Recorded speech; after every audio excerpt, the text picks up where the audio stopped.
Friends, तो कैसे हैं आप सभी। मैं प्रीति आप सभी का स्वागत करती हूँ आपके अपने यूट्यूब चैनल स्टडी पॉइंट पे। दोस्तों, उम्मीद करती होंगे कि आप अपना और अपनी फैमिली का अच्छे से ध्यान रखते होंगे। आज की इस नई वीडियो में हम बात करने वाले हैं क्या, तो कैरेक्टर ऑफ फंगी के बारे में। जी हाँ, फंगी, जिसे हम हिंदी में फंजाई के नाम से जानते हैं।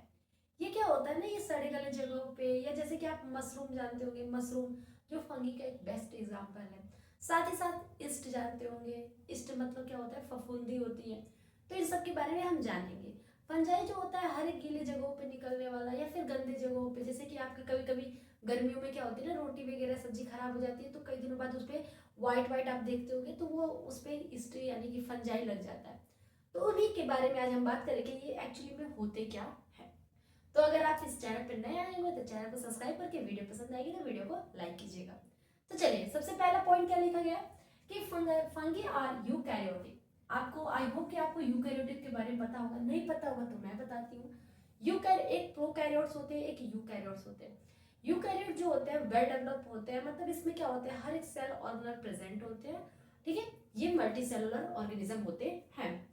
अगला नॉन वैस्कुलर बंडल। देखिए यहाँ पे दो शब्द आते हैं, एक आता है जाइलम और एक आता है फ्लोएम। क्या आता है, जाइलम एंड फ्लोएम।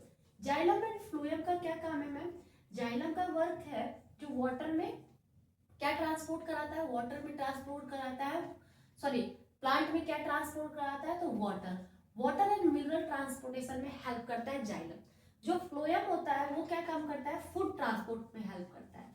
तो यहाँ पे बोल रहा है कि नॉन वैस्कुलर बंडल, नॉन मतलब होता है एब्सेंट, यानी कि यहाँ पे जो जाइलम और फ्लोएम होते हैं वो एब्सेंट होते हैं। कहाँ पे, फंगी में। ठीक है, नॉन मोटाइल होते हैं। नॉन मोटाइल का अर्थ होती है, ऐसा थोड़ी है कि वो मोटे और ताजे मोटे होंगे, नहीं। देखिए, मोटाइल का अर्थ होता है गतिमान, यानी कि एक जगह से दूसरी जगह तक चले जाना, वो मोटाइल होते हैं। नॉन मोटाइल का अर्थ होता है कि वो एक ही जगह पे स्थिर रहते हैं, वो होते हैं नॉन मोटाइल।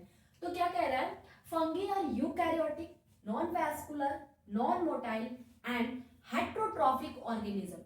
हेट्रोट्रॉफिक क्या होते हैं, जो अपना फूड स्वयं तैयार नहीं करते, जो अपने भोजन के लिए दूसरे ऑर्गेनिज्म, दूसरे प्लांट पे क्या होते हैं, डिपेंड होते हैं, तो उन्हें हम बोलते हैं हेट्रोट्रॉफिक। तो ये फंगी का फर्स्ट कैरेक्टर। इस कैरेक्टर एक लाइन में हम लोगों ने बहुत चीज सीखा कि ये यूकैरियोटिक होते हैं, नॉन वेस्कुलर होते हैं, साथ ही साथ इनमें हेट्रोट्रॉफिक नेचर देखने को मिलता है, और नॉन मोटाइल होते हैं। नॉन मोटाइल आई होप बहुत लोगों ने फर्स्ट टाइम सुना होगा, लेकिन याद तो करना पड़ेगा। अगला पॉइंट क्या होता है, दे मे बी यूनिसेलुलर। ये यूनिसेलुलर एक कोशिकीय भी हो सकते हैं, जो सिंगल सेल के बने होते हैं वो भी हो सकते हैं। ओआर और फिलामेंटस। फिलामेंटस का अर्थ क्या होता है ना, जो फंगी होते हैं कई खंडों में भी बटे हो सकते हैं। ठीक है, अगला क्या है, दे रिप्रोड्यूस। ये रिप्रोडक्शन किसके माध्यम से करते हैं, reproduce by means of spores. Spores के माध्यम से ये रिप्रोडक्शन करते हैं। स्पोर फॉर्मेशन आप लोगों ने क्लास 10th में पढ़ा होगा। स्पोर के माध्यम से, यानी कि इनके स्पोर्स जो होते हैं एयर वाटर के माध्यम से जाके दूसरे फंगी पे क्या करते हैं, रिप्रोडक्शन में हेल्प कराते हैं। फंगी लैक, फंगी के पास नहीं होता है क्या, क्लोरोफिल। क्लोरोफिल नहीं होता है, तभी तो ये क्या होते हैं, हेट्रोट्रॉफ होते हैं, यानी कि ये फोटोसिंथेसिस नहीं कर पाते हैं। Fungi lack chlorophyll, hence cannot perform photosynthesis, इसलिए ये फोटोसिंथेसिस नहीं कर पाते हैं। आपको पता होगा कि प्लांट अगर फोटोसिंथेसिस का प्रोसेस कर रहा है तो कहीं ना कहीं उसके पास क्या प्रेजेंट होता है, क्लोरोफिल प्रेजेंट होता है। Okay, next point, fungi store food in the form of starch. जी हाँ, जो फंगी होता है अपने फूड को किस फॉर्म में स्टोर करता है, स्टार्च के फॉर्म में। हम लोग ग्लाइकोजन के फॉर्म में स्टोर करते हैं, हम लोग भी अपना फूड स्टोर करते हैं ना, तो ग्लाइकोजन के फॉर्म में करते हैं, और फंगी में क्या होता है, स्टार्च के फॉर्म में होता है, याद रखिएगा। Okay, the nuclei of fungi is very small. जो फंगी में न्यूक्लियस होता है वो बहुत ही छोटा होता है। The mode of reproduction is sexual और एसेक्सुअल। जो रिप्रोडक्शन इसमें हो रहा है स्पोर्स के माध्यम से, तो ये तो एसेक्सुअल हुआ। यहाँ पे सेक्सुअल और एसेक्सुअल दोनों तरीके से क्या कर सकता है, रिप्रोडक्शन कर सकता है। कौन, फंगी। सम फंगी आर, क्या लिखा है, पैरासिटिक। ओके, पैरासिटिक का अर्थ क्या होता है, दूसरे प्लांट पे रहकर, दूसरे जीवों के शरीर पे रहकर अपना फूड लेना। अब वो शरीर के अंदर भी हो सकता है, शरीर के बाहर भी हो सकता है, तो वो होते हैं फंगी। उनको बोलते हैं पैरासिटिक। पैरासिटिक का मतलब क्या हुआ मैम? पैरासिटिक का अर्थ होता है ना कि ऐसा ऑर्गेनिज्म जो दूसरे एनिमल के बॉडी के इनसाइड या आउटसाइड रह के अपना न्यूट्रिशन लेता है, वो पैरासिटिक एनिमल कहलाते हैं। एग्जाम्पल लिखा गया है मशरूम।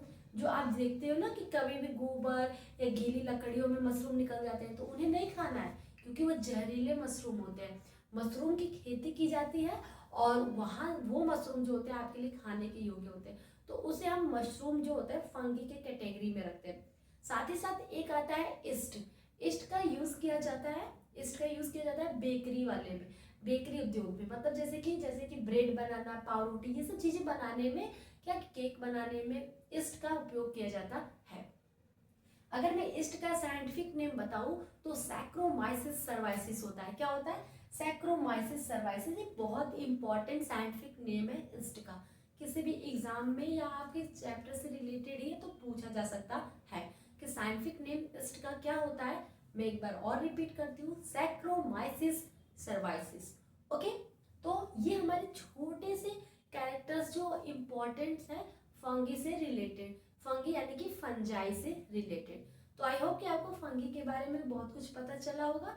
तो ये आम बात थी, आम एक नॉलेज था, जैसे कि आपको ये जानना इंपॉर्टेंट होता है। पता है हमारे हाथ पे फंगी निकल जाते हैं, जैसे नहीं होते दिनाई हो गया या फिर उंगलियों के बीच में कुछ हो जाता है खुजली टाइप का, तो फंगी है जो हमारे बॉडी पे रहकर अपना ऑर्गेनिज्म लेते हैं। अभी तो हम लोगों ने पढ़ा ना कि पैरासिटिक होते हैं ना, तो हमारी बॉडी के ऊपर रह के वो क्या लेता है, जो भी फंगी होता है वो न्यूट्रिशन लेने के लिए वहां पे रहता है।